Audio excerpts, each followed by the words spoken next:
Amém? Nós vamos meditar na palavra do Senhor.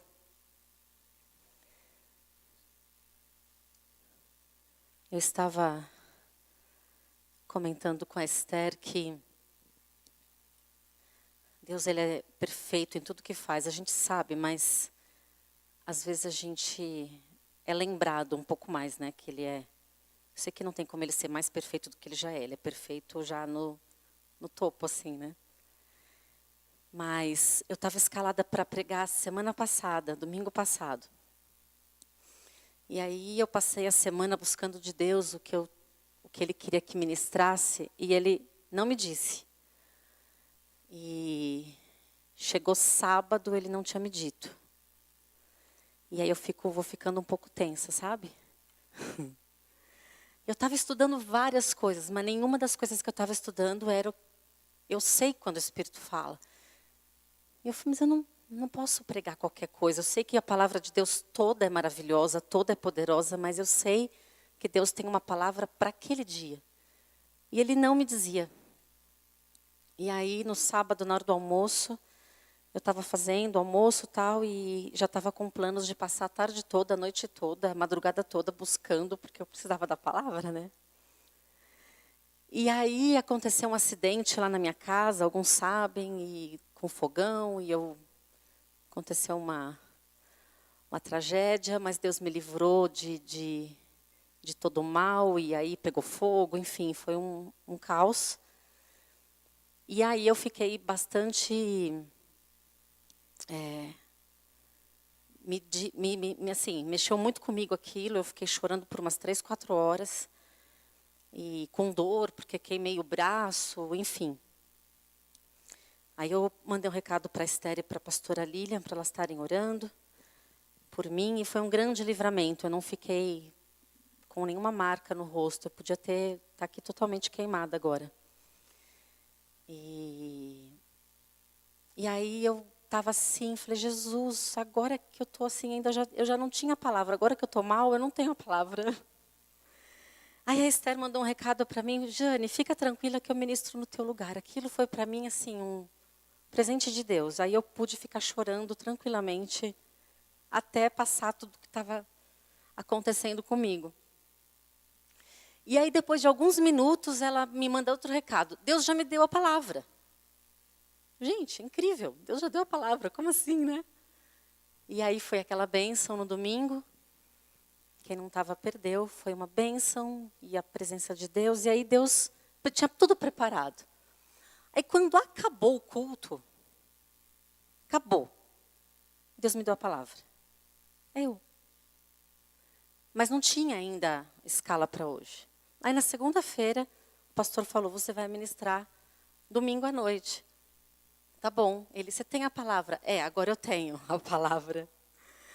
E então Deus é tão maravilhoso, perfeito. E aí, quando Deus me deu essa palavra, Ele falou para mim, é para falar da pérola de grande valor. E eu vou confessar aqui alguns pecados meus hoje, tá? Meus. Aí, eu fui, durante muitos anos, responsável pelo Ministério Infantil. Muitos anos, 6 ou 7. E eu ministrei pessoalmente muitas vezes essa parábola da pérola. Aí quando Deus me falou que era essa palavra, eu considerei assim um tanto, deixa eu dizer, simplória. Ai Deus, essa palavra, tipo, é tão simplesinha. E aí ele já me olhou com aquela cara, tipo, vamos ver quão simples ela é. Acho que você não entendeu nunca essa parábola, porque não tem nada de simples. Aí eu fui estudar e vou compartilhar com vocês. Talvez vocês conheçam essa parábola. Essa parábola, ela só é registrada no livro de Mateus. Nos outros evangelhos não tem essa parábola.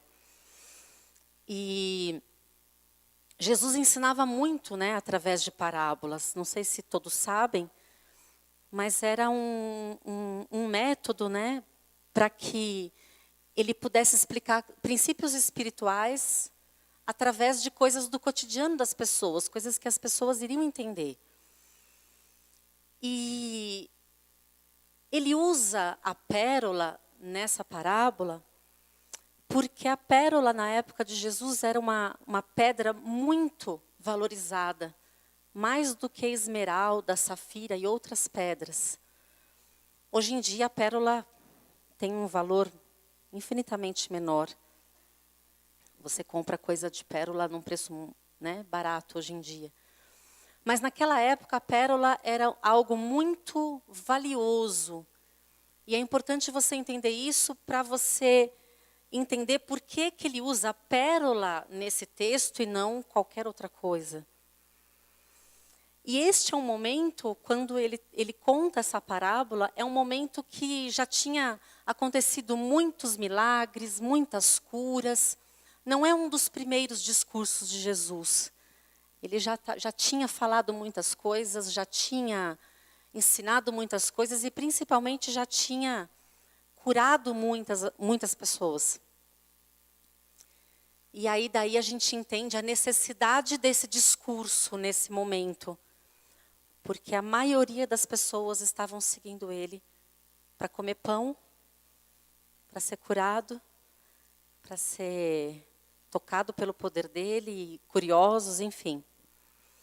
Então, com esse pano de fundo, vamos ler aqui este texto que está em Mateus, no capítulo 13. Também o reino de Deus é semelhante a um comerciante que busca boas pérolas. E tendo encontrado uma pérola de grande valor, foi, vendeu tudo o que tinha e a comprou. Aqui fala de um homem que conhecia de pérola, conhecia de pedras. Ele buscava pérolas raras e quando ele encontra uma pérola rara e de grande valor, ele vai e vende tudo o que ele tinha e compra esta pérola. Aqui vai falar de um homem que abre mão de tudo por causa do reino. Porque se você prestar atenção no início, está dizendo, também o reino de Deus é, porque Jesus está explicando o que era o reino e como viver este reino. E aqui não está falando de salvação. Esse texto, Jesus não está falando sobre alguém que encontra a salvação. Mas Jesus está falando de alguém que, uma vez já salvo, decide segui-lo. Alguém que reconhece o valor, reconhece quanto é valioso e toma uma decisão de deixar as demais pérolas para adquirir a de grande valor, a que tem maior valor.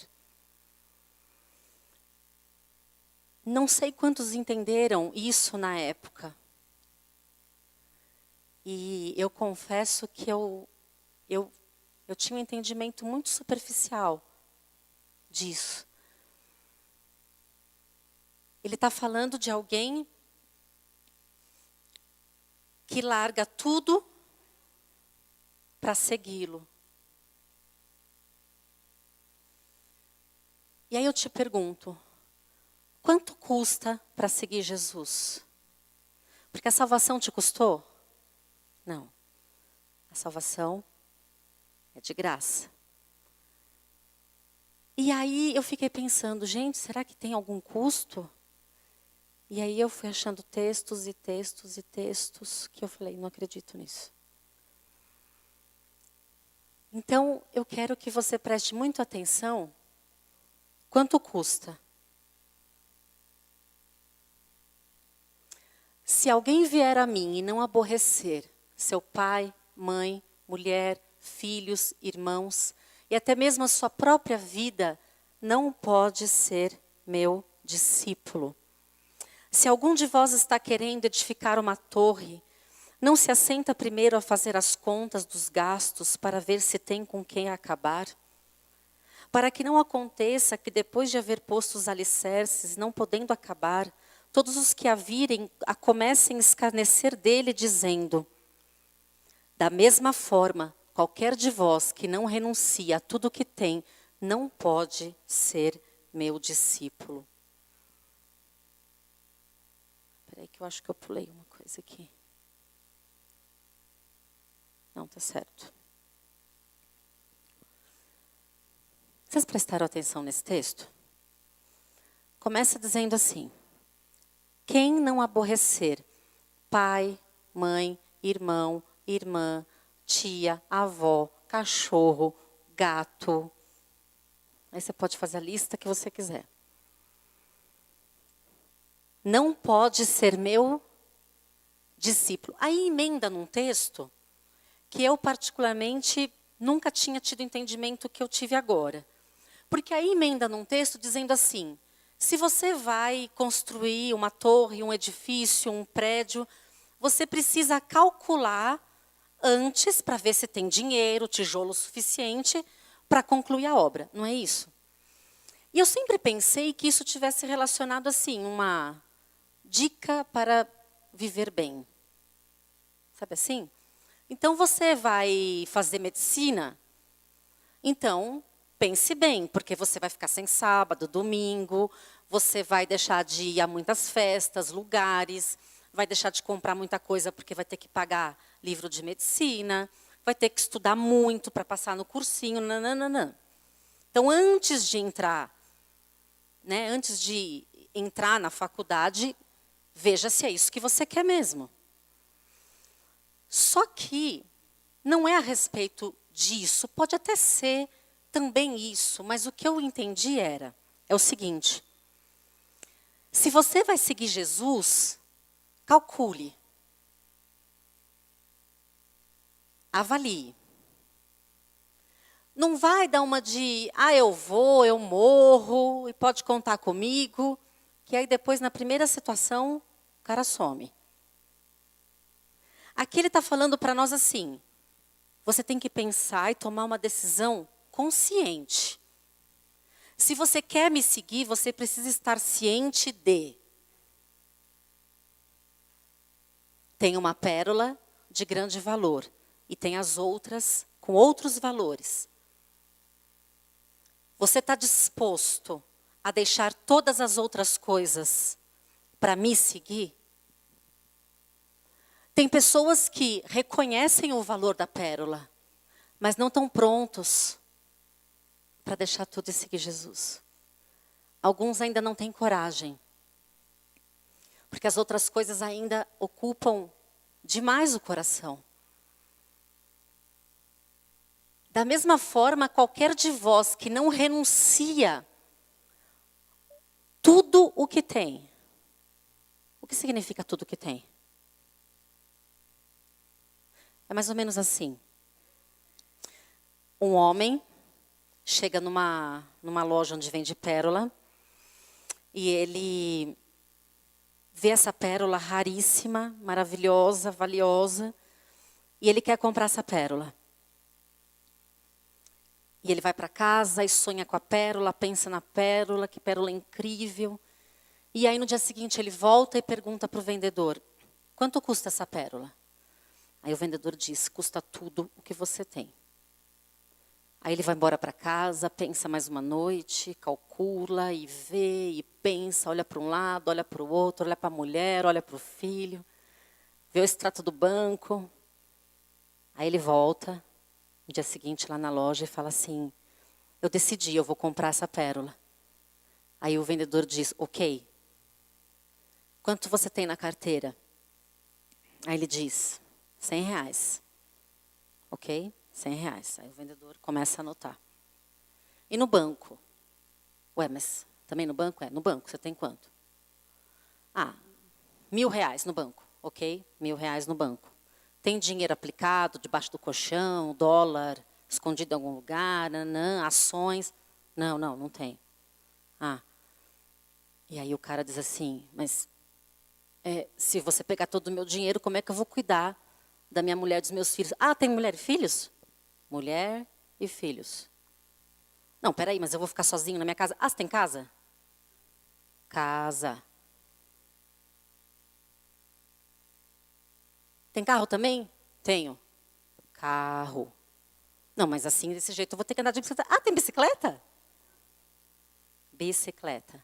Não. Dessa forma, eu vou ficar com a roupa do corpo. Roupa do corpo. Roupa do corpo. Aliás, o teu corpo também.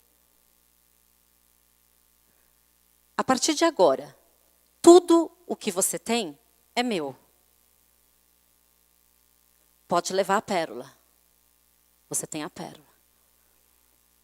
Só que a partir de hoje, absolutamente tudo que você tem é meu. E eu vou te dar tudo de volta, para que você cuide e desfrute de todas as coisas. Só que você não pode esquecer em nenhum momento que tudo é meu. Porque a hora que eu te pedir qualquer uma dessas coisas, você tem que me entregar, porque na verdade você já me entregou a tudo agora. Tudo bem? Tudo bem. Casa, carro, bicicleta, skate, patins, tênis. Mãe, pai, filho. Eu pensei tanto essa semana. Falei, Jesus, eu amo tanto as minhas coisas. Eu sei que vocês não, é só eu. Ai, eu amo tanto a minha vida. Gente, eu amo meu pijama. Nesse frio, amo meu pijama, amo a minha cama, eu amo a minha casa, eu amo as minhas coisas, eu amo os meus pais, eu amo... Aí eu falo, meu Deus, que nível é esse de segui-lo, onde as coisas ainda continuam comigo, mas elas não me têm mais. E aí ele diz para nós, vocês têm que calcular bem, porque para não chegar no meio do caminho e aí você resolver me negar. Ou você resolver no meio do caminho que não era bem o que você queria. Uma faculdade você até pode parar no meio, né? Tem gente que muda várias vezes. Agora, o interessante é que Jesus, na sua palavra, deixa muito claro como as coisas vão funcionar. Em nenhum momento ele diz assim, está tudo ok, vai ser super legal, super feliz, nenhum problema vai te acontecer e tal, nananã, você não vai precisar renunciar a nada, a vida é uma maravilha.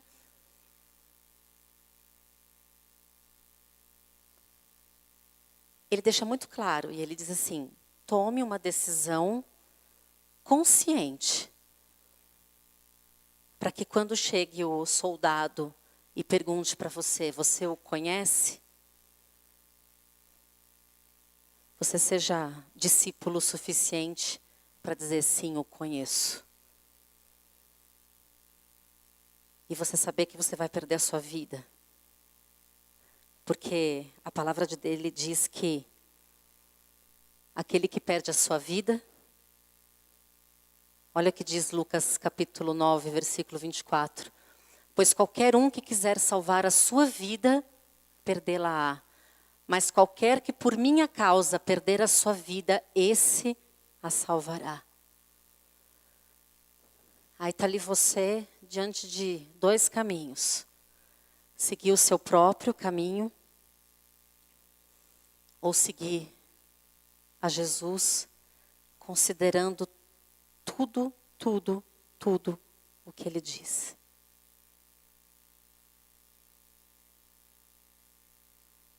Quando ele diz essa parábola, depois logo em seguida, é aquele momento que os discípulos começam a abandonar ele, e aquele momento ali de confronto que ele fala para eles, então agora todo mundo vai querer ir embora? Ok.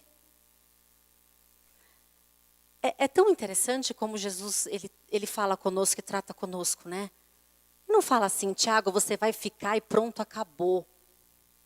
Te amarro aqui e você vai me seguir, você vai me servir, eu não quero saber o que você pensa, o que você acha.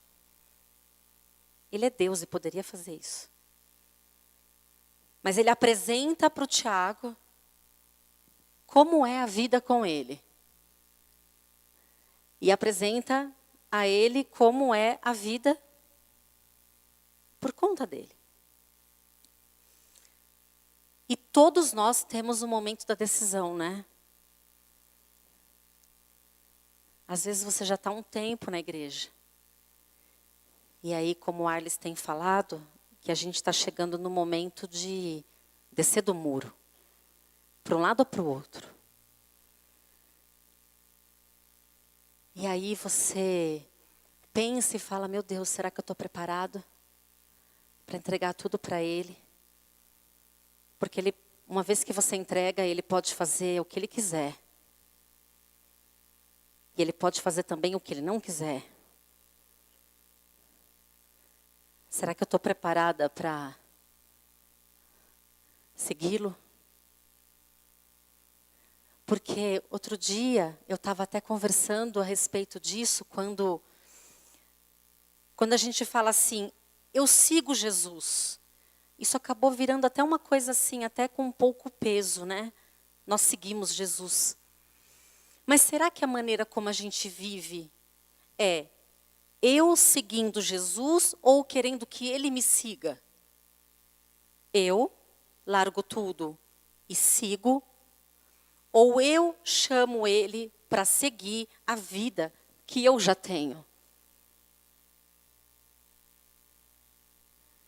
Eu chamo Ele para conhecer a minha vida, ou Ele me chama para conhecer a dele? Muda tudo. Você o segue, ou você tem falado para Ele te seguir? Você tem falado para Ele participar da tua vida, ou você está participando do reino dele? Tudo que eu tenho, tudo que eu sou, deve estar disponível para Ele. E a hora que Ele quiser algo, eu vou entregar, porque na verdade eu já entreguei. Abrir mão das outras pérolas e adquirir esta que tem muito valor. Lucas no capítulo 12, versículo 31 e 32, diz assim, buscai o primeiro o reino de Deus. Com certeza você já leu esse versículo, né? Muitas vezes. Buscai em primeiro lugar o reino de Deus, e todas essas coisas vos serão acrescentadas. Se você olhar no contexto, antes do versículo 31, você vai entender que coisas são essas que ele acrescenta quando você busca primeiro o reino. Nesse capítulo, Jesus está falando sobre ansiedade, sobre não andarmos ansiosos por coisa alguma, sobre observarmos as aves do campo, as flores do campo, para a gente ver como, né, as aves, elas não tecem, não colhem, não fazem nada, não trabalham, e nada elas têm falta. As plantas, os animais. E aí ele diz que os gentios, aqueles que não confiam no Senhor, é que devem andar preocupados com estas coisas, com o que eles vão comer amanhã, vestir, como é que vai pagar a conta, como é que vai pagar a escola do filho. Mas nós, que temos um Pai que cuida de nós, não deveríamos estar preocupados com isso. Porque Ele acrescenta na minha vida tudo o que é necessário, se eu buscar primeiro o reino. E ele termina o versículo dizendo para eu não ter medo, porque o Pai se agradou de me dar o reino. E eu preocupada se eu vou ter pijama quente amanhã.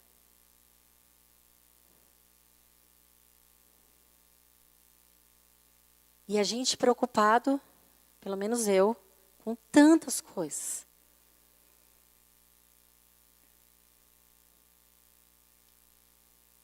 E eu amando tanto as coisas, e aí eu fico pensando, o que será que na minha vida tem mais valor do que o reino. Tem coisas na sua vida que se você colocar aí na mesa, na maior sinceridade do mundo, colocar aí todas as coisas que você dá valor, essas coisas elas têm mais valor do que o reino de Deus? Hoje, para você? A tua mãe, o teu pai, o teu marido, o teu filho, a tua filha. Porque Jesus não está dizendo que você não tem que amar as pessoas. Mas Jesus está dizendo que você deve amá-lo em primeiro lugar. E essas demais coisas não ocuparem o centro do teu coração. Quando ele fala, quando ele chama pessoas, e aí ele tem um texto que ele fala, as pessoas falam assim, eu posso ir ali enterrar o meu pai? E aí parece que ele, gente, que pessoa má, que cara insensível, que não posso ali enterrar o meu pai. Não se trata de enterrar ou não, se trata do princípio por trás. Vocês entendem? O que está por trás? Se você precisar escolher entre uma coisa e outra, só pode me seguir quem renuncia a tudo.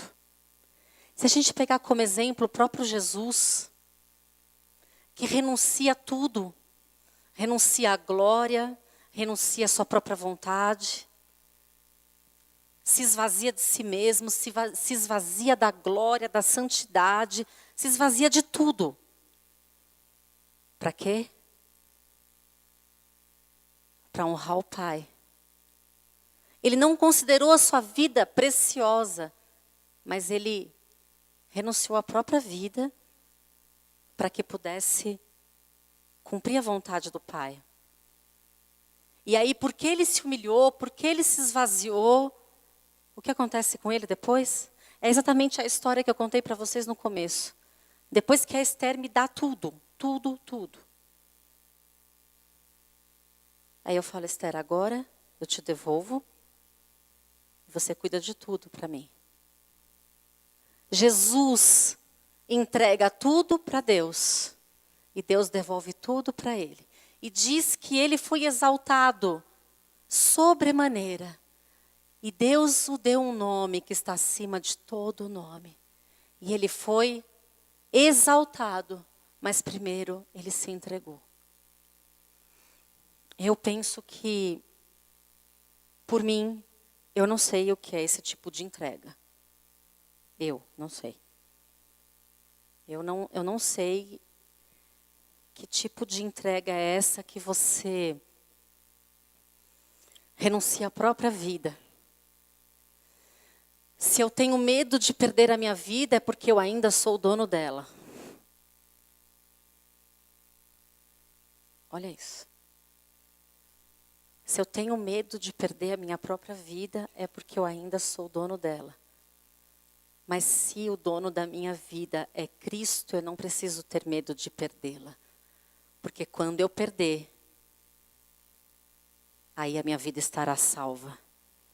Mas enquanto eu tento salvar a minha vida, eu estou perdendo.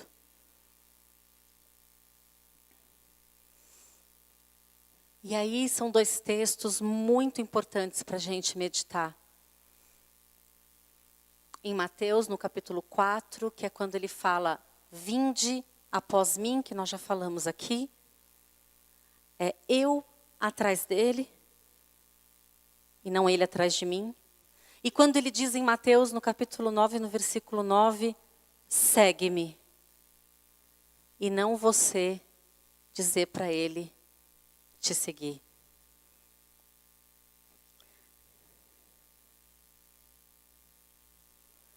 E aí eu coloquei aqui o apóstolo Paulo, que para mim assim eu leio as coisas que ele escreve e falo, gente, quem é essa pessoa? Quem é essa criatura que fala essas coisas que ele fala? E assim, Paulo não era um qualquer um. Paulo não era um, como a gente diz assim, um Zé Mané. Não, Paulo era um cara de status. Era um cara diplomado, inteligente. Porque eu penso que quando a gente não tem quase nada, eu penso, tá? Posso estar enganada. Quando a gente não tem quase nada, eu acho que é mais fácil entregar. Quando você tem pouco, acho mais fácil você entregar. Quando você tem muito, é mais difícil, não é? É muito mais fácil entregar R$ 10 para Deus do que 1 milhão. Estou enganada? Estou enganada? R$ 100 é mais fácil entregar do que 1 bilhão. Mas tanto R$ 100 como 1 bilhão, uma vez que eu sigo a Cristo, de quem é? É dele. Então eu vejo Paulo como um grande exemplo de alguém que resolveu, tomou uma decisão consciente de que abriria mão da própria vida para seguir a Cristo. Então, aqui nesse versículo, você vai ver, ele vai meio que dar o currículo dele. Quem ele era. Ainda que eu poderia confiar na carne, se algum outro pensa que pode confiar na carne, eu ainda mais.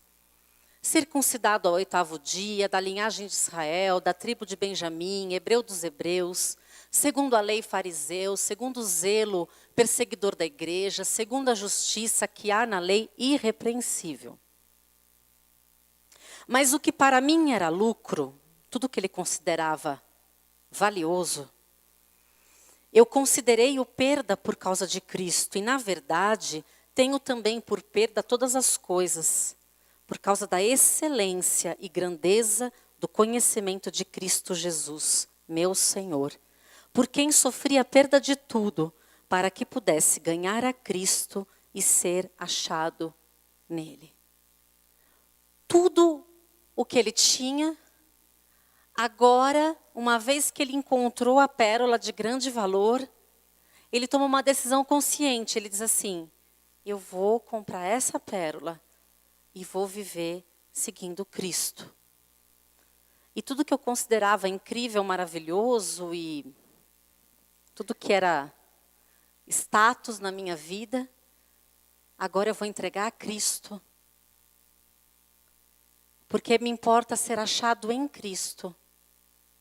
No final do versículo, olha. Eu perdi tudo para que pudesse ganhar a Cristo, a fim de ser achado nele.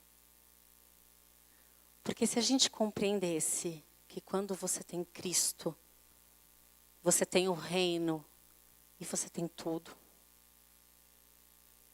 Aí você não ia ficar com dor no coração de renunciar às tuas coisas, né?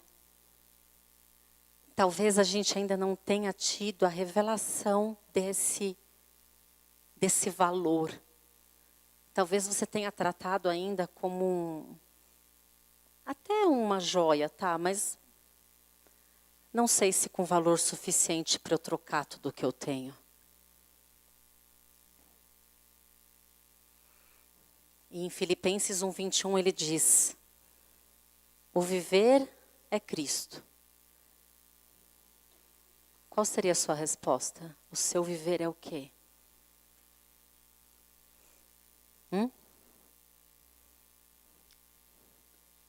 O seu viver é Cristo? Será que o meu viver é Cristo? Ou será que o meu viver é outra coisa? Nesse versículo ele vai dizer assim, e se eu morrer, está valendo.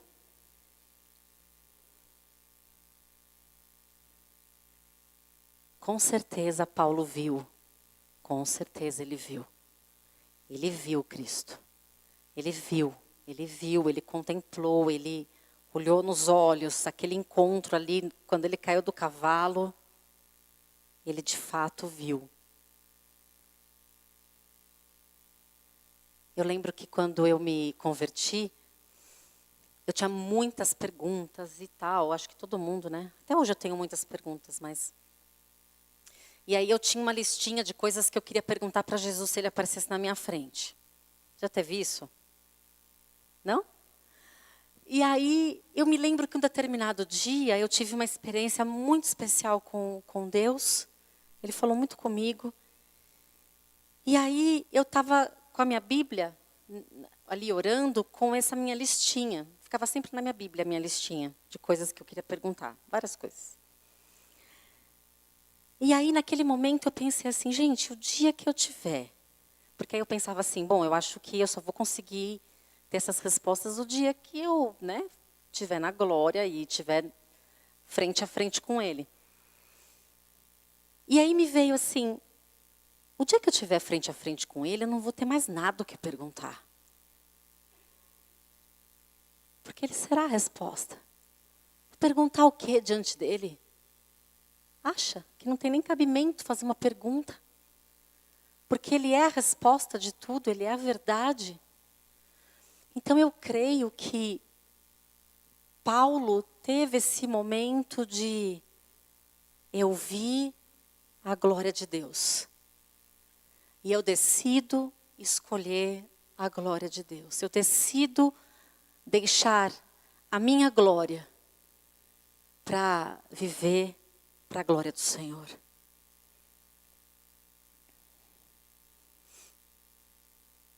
E aí eu coloquei esse último slide, que é uma citação para a gente meditar também de Santo Agostinho.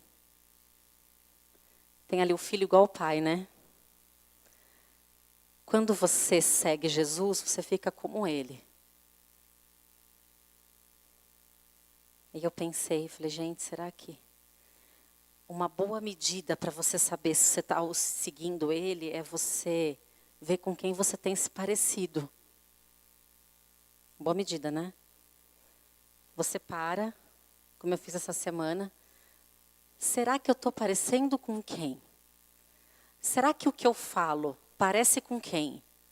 A maneira como eu lido com os problemas parece com quem? Na minha casa, fora da igreja, porque na igreja a gente... deixa eu ver a palavra. Essa palavra mesmo vocês estão pensando. Na igreja a gente finge, muitas vezes. Né? Põe roupa de crente. Tem roupa de crente, né? Roupa de crente, cabelo, tudo de crente. Aí você vem para a igreja, às vezes... E aí chega em casa, é um horror, né? Será que na minha casa eu me pareço com Cristo? Será que quando me fazem o mal, eu pago com o bem, como Cristo disse? Ou será que eu ainda acho que é um absurdo pagar o mal com o bem? Porque eu acho que umas 10 vezes tá bom pagar o mal com o bem, sabe? Estou falando da mesma pessoa. A mesma pessoa te faz mal 10 vezes. Na 11ª já falo, não, esse negócio aqui deve ter algum versículo que fala. Na 11ª, não é possível. Porque não é possível o tempo todo você pagar o mal com o bem. Gente, eu não me conformo. Sério. Aí eu fico naquela luta que eu falo assim, tem que ter alguma brechinha para eu, só uma vez. Porque eu fico achando que eu tenho que fazer para a pessoa também, gente, acordar na vida. Porque eu quero que a pessoa, entendeu? Eu quero. Porque aí eu considero o que eu penso, o que eu falo, eu considero que sou muito boa. É um absurdo a pessoa fazer o mal para mim. Já foram 10 vezes. Então, com quem será que a gente tem se parecido? Quando a gente está sozinho, ninguém vendo.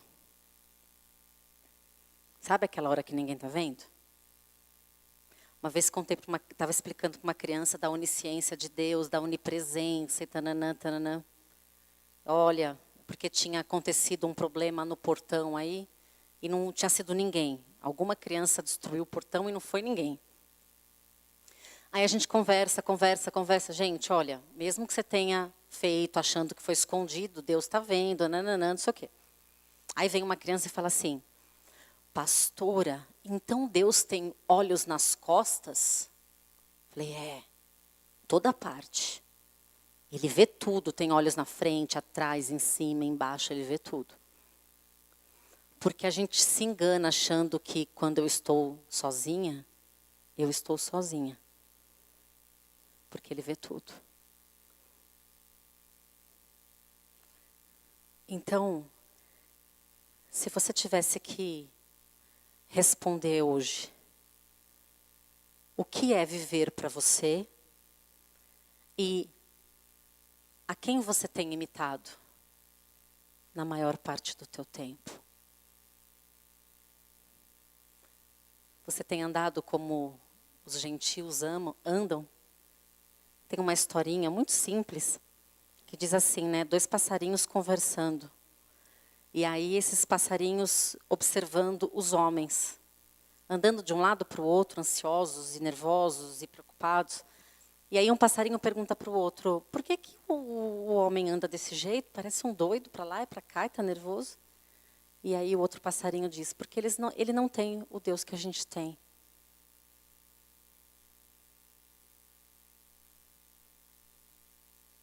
Quem é o meu Deus? Ele é suficiente para cuidar de mim? Ele é suficiente para... E assim, suficiente no sentido de confiança. Ele é digno de confiança o suficiente para eu entregar tudo para ele? Os R$ 100 da carteira, o do banco, o guardado, as ações, os filhos, a mãe, o pai, meu currículo, meu tempo, a minha casa, a minha bicicleta. O teu Deus é digno de você entregar todas as coisas?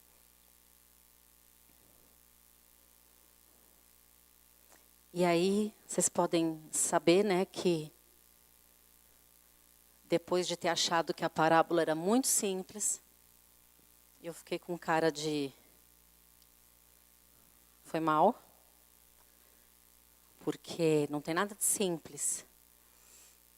E eu fiquei muito incomodada, não sei vocês, de dizer que sigo. E não sei se de fato eu sigo como o critério que Deus diz. Porque Deus tem um conceito sobre todas as coisas e nós também, né? Então eu tinha um conceito sobre seguir a Cristo. E nesses dias o meu conceito mudou. E do jeito que eu estou, eu não me encaixo no conceito de Deus. O conceito dele de seguir está errado. Não é. E eu oro para que o Espírito Santo te mostre o conceito de Deus a respeito de tudo que você ouviu. Para que você tome uma decisão consciente de segui-lo de todo o teu coração. E se você seguir, e se você amá-lo, é de todo o coração. E não tem volta, é um caminho sem volta. Amém? Vamos orar? Eu não sei nem o que orar. Porque você fala, Jesus, eu preciso confessar o meu pecado, confessar os meus conceitos errados e às vezes que falei em vão, que seguia. O tanto de louvor que a gente canta. Eu entrego tudo a ti. Tanto de coisa que a gente fala e não bate, né? Não bate. Aqui na igreja, às vezes, é fácil a gente entregar. Mas depois a gente chega no nosso dia a dia e aquelas coisas tomam tanto o nosso coração. Então eu creio que é um tempo para confessarmos o número de vezes que a gente disse o nome dele em vão.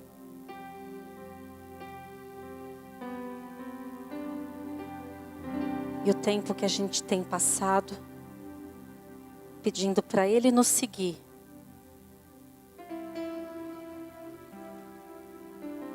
Nós precisamos mudar nossa direção.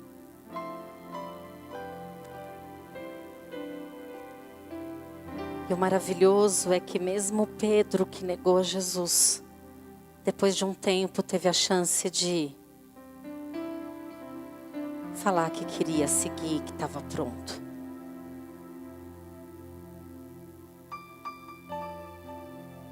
Porque quem nos ajuda a seguir é o próprio Jesus.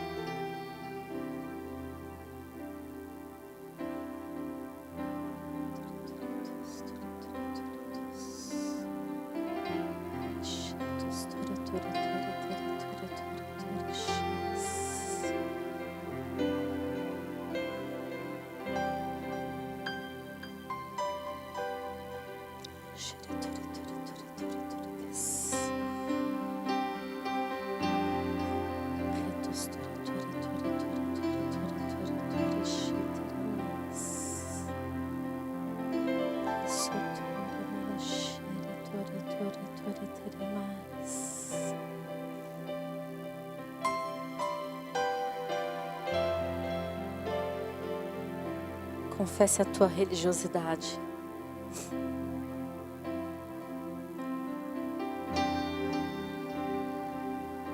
Oh, Jesus, Jesus, Jesus, Jesus.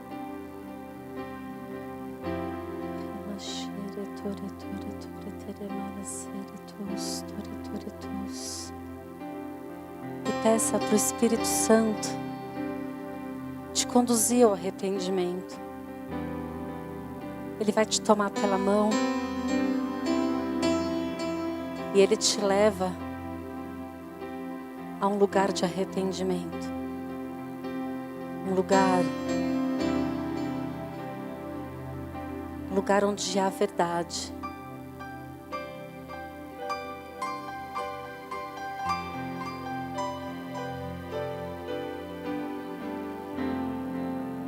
E se você quer seguir a Cristo,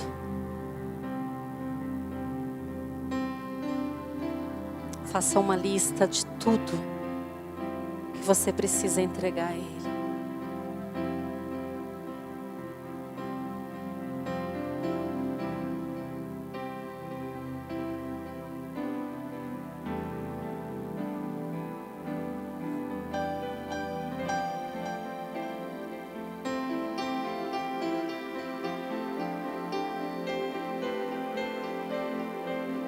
Jesus.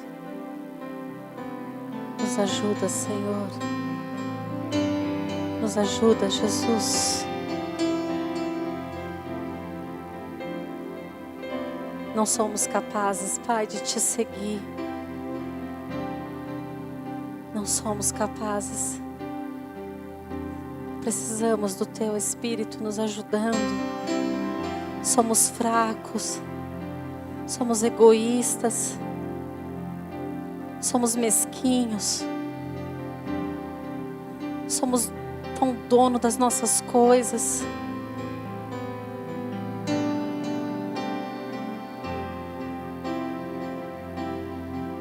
Perdoa, Pai. Perdoa, Senhor. Porque tomamos tudo para nós e essas coisas todas ocupam o Teu lugar. Nós confessamos, Pai, que de verdade não conseguimos Te entregar tudo, não conseguimos. Não somos capazes de renunciar. Não somos capazes. Não somos capazes de Te entregar a nossa vida. Mas, Senhor, eu não quero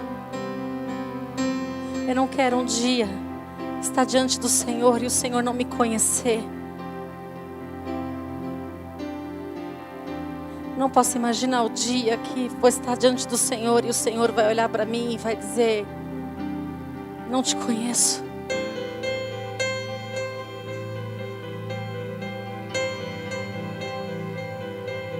Ajuda-me a Te seguir.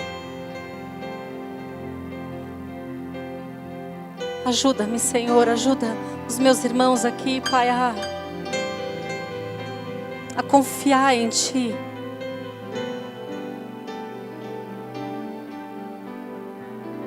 Oh, Jesus. Jesus, Jesus, Jesus.